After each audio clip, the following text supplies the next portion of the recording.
was never one to feel scared in my own home. But that winter night, as I lay wide awake in my dark bedroom, listening to heavy footsteps charging through my house, I realized just how wrong I was. A few years ago, I was renting a house in Northern California. The neighborhood was just outside the suburbs. It seemed like the perfect balance of having space and having nice neighbors close enough not to feel isolated. The area had no streetlights, so it was very dark at night, especially if there were clouds blocking the moonlight. It didn't bother me though. It made my little house feel even more quaint on dark nights. I got home from work one day in midwinter. It was a cloudy night, so pulling up to my house, I saw only what my headlights and front porch light illuminated.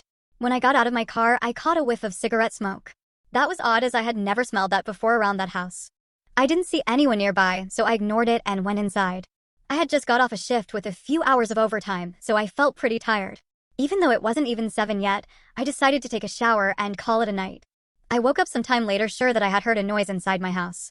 I wasn't worried right away because my friend would sometimes stop by to use my shower after work on his way to his night classes. I even gave him a spare key so he could stop by even if I wasn't home. He would always text me to let me know beforehand though, and I hadn't heard my phone go off. I reached over to my bedside table and picked up my cell phone to see if my friend had sent me a text. The bright light from my phone screen and number pad blinded me. These were the days before phones had a light sensor that would dim the screen in the dark, and this particular phone was so bright I could use it as a flashlight. Through squinted eyes, I could make out that it was 9-something, but I couldn't tell if I had an unread text or not. I set my phone aside and called out my friend's name. There were a couple of seconds of silence before I heard loud footfalls as someone started running through the bottom floor of my house. I leapt out of bed and ran to the closet.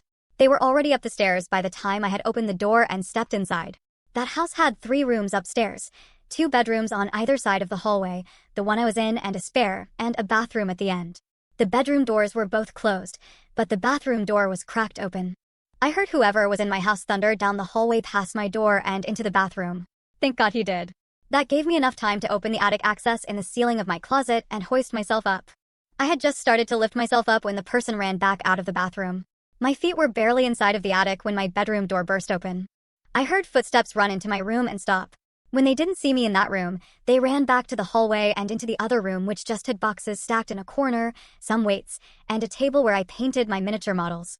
I guess they decided that if someone were hiding, it would be in the bedroom because they charged back into my room and turned on the light. A moment later, the closet door was ripped open. I was crouched in my attic just a foot or so away from the access, so I could try to stop them if they started to climb up. From my vantage point, all I could see was from about their knee down. They were wearing dirty blue jeans with frayed cuffs and worn work boots. After a few seconds of looking in the closet, they stepped away and I heard a loud crash come from my room, followed by a scream of frustration and anger. That scream was the most unnerving part of the incident for me. It reminded me far too much of my stepfather, who would scream in a similar way when he lost his temper. He would eventually be put in a mental hospital for several mental disorders that resulted in erratic and violent tendencies. The man in my house ran back down the stairs.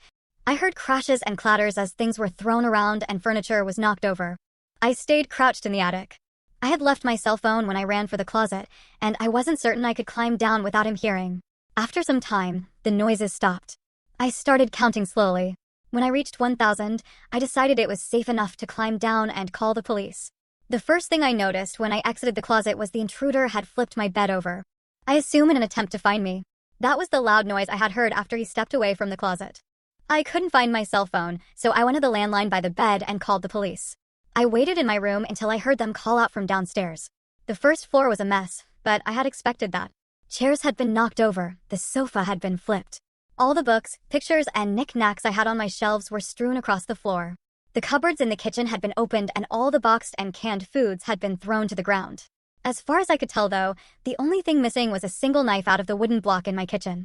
The police checked the house from top to bottom. They found that the side door had been forced open by something like a crowbar. They also found a few cigarette butts along my fence line, along with some foil and an empty pen tube, which the police said people often used to smoke meth, so they think he had been watching my house for a while. I realized that he must have been out there smoking a cigarette when I got home. They collected up the evidence and told me I should stay with family or friends that night and get that door fixed as soon as possible. I opted to just not sleep. I moved a shelf over to block the broken door and spent the next couple hours cleaning things up. I would often go to the window with a flashlight and shine it along the fence line where the police found the cigarette butts and foil, but I didn't see anything. The next day I called to have the door fixed and motion lights installed at the back and sides of my house. I ran a phone cable up into the attic and added a landline. I never wanted to be stuck up there without a phone again. Nothing else happened at that house though. I lived there another 3 years without incident. One more precaution I took was practicing getting out of my bed, going to my closet, and climbing into the attic as quickly and quietly as possible. I even kept at it when I moved, except now I go to a crawl space at the back of the closet instead of the attic. I try not to think about what would have happened if I had been a bit slower getting to the attic or if he hadn't gone into the bathroom at the end of the hall first.